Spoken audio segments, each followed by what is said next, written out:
Hello, Mangalava, Guiding Star, Music School, Channel Chuzubare, Genoa Chimisunya,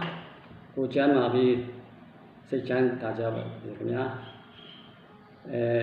Mangala Bon Legizobadi,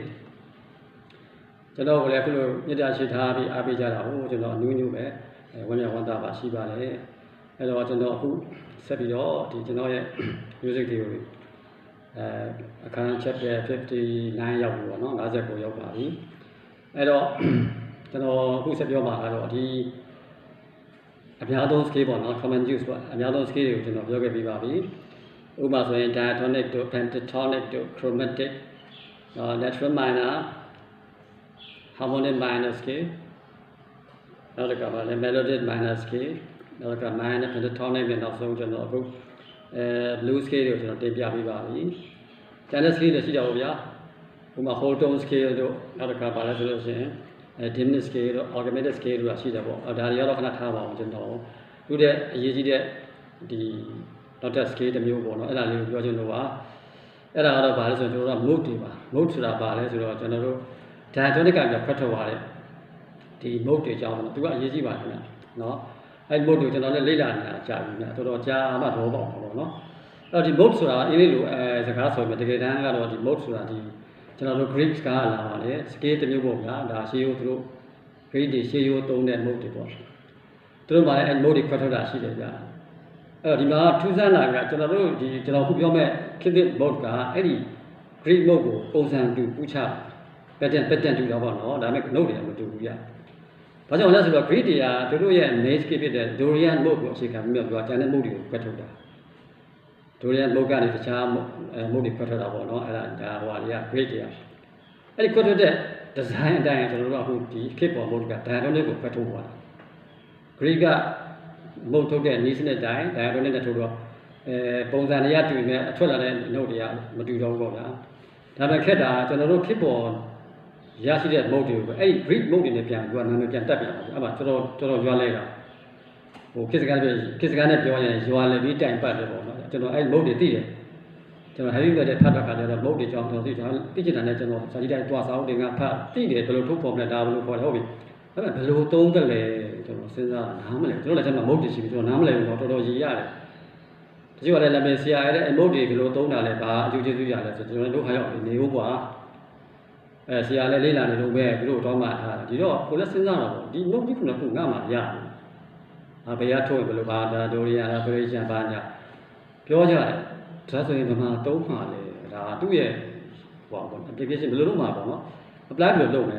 ဒါမှမလဲဒီလိုပဲထားတာကြာတော့စိတ်ရညက်တော့ဘယ်လိုလုပ်မှာလဲပေါ့ဒါကြီးကနောက်တော့လဲကျွန်တော်ဖတ်တယ်ကြာစာအုပ်တွေလည်းဖတ်သဘောပေါက်ဒီလိုပဲနေတာတည့်ရကြတော့တပည့်ကြောက်ကပဲဆရာတဲ့အဲ့ဒီရန်ကုန်ဝိုင်းတွိုင်းရကီးဘုတ်ဆရာပြောသွားတယ်ငါတချင်းတွေမရဘူးကွာဒါပေမဲ့ချစ်ချက်ပြီးတော့ဒီမုတ်ကလေးနဲ့တုံးပြကလှုပ်ရှားသွားတာဘာလို့ပြောလာလဲနားမလဲဘူးနော်ဒီမုတ်ကလေးတုံးပြီးလှုပ်ရှားသွားတာဂီတမှာဘာသာသားကလှုပ်သွားတော့ဗျာမခံနိုင်စိတ်နဲ့ထပ်နေကြာတော့မှခင်းဆက်ပြတာလေအော်ဟုတ်ပြီကျွန်တော်သဘောပေါက်တာဝမ်းသာလိုက်တာကျွန်တော်စလက်ထဲမှာဒီမုတ်တွေတုံးထုတ်ပုံက10ခု9ခုကကျွန်တော်မှရှိတယ်ဘာလို့မှမသိပါနော်သဘောပေါက်တဲ့နေ့မှာကျွန်တော်ရွှေတွေကြီးတုတ်ကြတာကြာဝမ်းသာလိုက်တာအဲ့တော့ဒီမုတ်ဆိုတာကျွန်တော်တို့ကဘာဆိုနှစ်ခုကတုံးပါလေ melody ထုတ်ဖော်ပုံမှာလည်းဒီ mode သုံးလို့ရတယ်။ဒါအပြင် harmony part တခြင်းတဲ့ပုံဘယ်လိုချန်ပုံးလဲအဲ့ဒီမှာဆိုနှစ်မျိုးသုံးတာပဲအဲ့တော့မှဝမ်းသာရတာသိတော့ငါမှ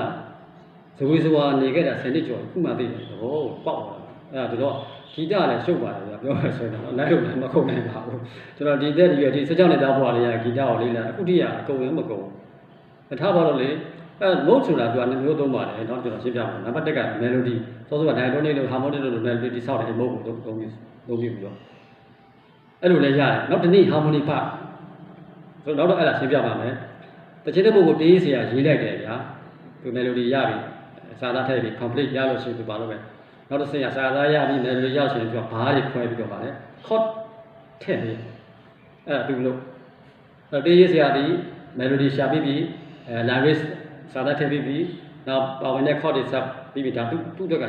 တပြီးသွားပြီလားဒါသူကပါလေဆိုမဲ့ဘိုးဘယ်ရောက်မဲ့လားတော့တွင်းကြီးကွာဆိုပြလိုက်တာကျွန်တော်ဒီလိုပေးဘူးဆိုတော့မလုပ်တာတီဝိုင်းချီသွားတီဝိုင်းအမယ်တီဝိုင်းကချီ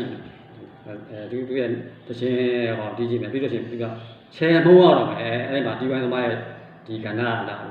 တခြင်းကို intro ရှာပေးရမယ် solo ရှာပေးရမယ် ending lick ရှာပေးရမယ်ဂျားမှာဟလာ fill in တွေပါ lick တွေ quantify တွေထန်တီးအောင်ဆိုလို့ရှိရင်ဘာလုပ်မှာလဲအဲ့ဒီမှာမူတရားဝင်လာတာဗျကျွန်တော်တို့ကသုံးပြီးအမှုမှန်လည်းမသိတာပေါ့လေမသိတာပေါ့ဆိုရင်ဆိုမသိလို့ဒုက္ခရတယ်အဲ့တော့မှအဲ့ဒီ harmony ချက်ထားလိုက်တာမှာဒီ mode တွေကိုသုံးရပါတယ်နောက်တော့ကျွန်တော်ရှင်းပြမှာအဲ့တော့မှ mode ကြောင့်တော့ဘောပေါ့အော်ဒီလိုပါလားနှစ်ဖြာတော့လုံငန်းမှာလုပ်ရတာပါဒီ mode ဆိုတာ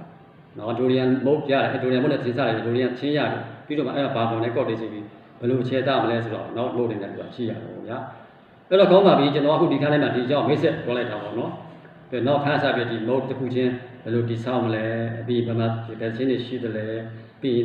ဘယ်လိုအသုံးချမလဲဆိုတာဆက်တော့ပေါ့နော်အဲ့ဒါလေးစိတ်ဝင်စားဖို့ကောင်းပါတယ်အဲ့တော့မထူးပါဘူးရာ skill လေးလာရင်လည်းကျွန်တော်ဒီ mode မှာဆက်လေးလာလို့ရှိရင်ကျွန်တော်တို့ကဗာလဲဂီတတော်တော်လေးတော့ထဲထဲဝင်နေတော့တိသွားတာပေါ့ဗျာနော်အဲ့ဒါကြောင့်နောက်တစ်ခါစားပြီးဒီ mode တွေကျွန်တော်ဒီရှာရှင်းလဲပါမယ်နော် okay ပါ bye bye bye bye